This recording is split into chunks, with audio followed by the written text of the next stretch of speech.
Performing a leak down test is an extremely important step in your rebuild because it's the easy way to check your work.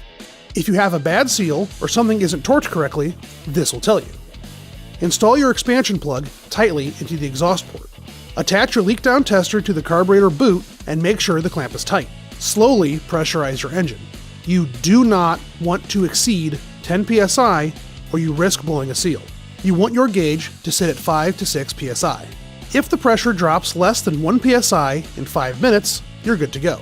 If your pressure drops immediately or more than 1 psi in 5 minutes, it's time to go hunting.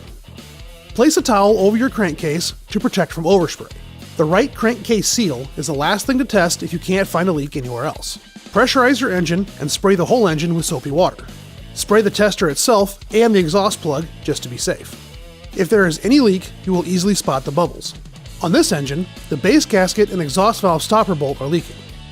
The exhaust bolt does not have a gasket or an O-ring, so I wrapped the threads in Teflon tape and retorqued, which did the trick.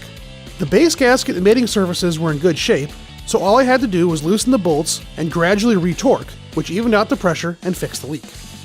After you fix any leaks, repeat the leak down test, and if everything looks good, we can move on to the break-in process.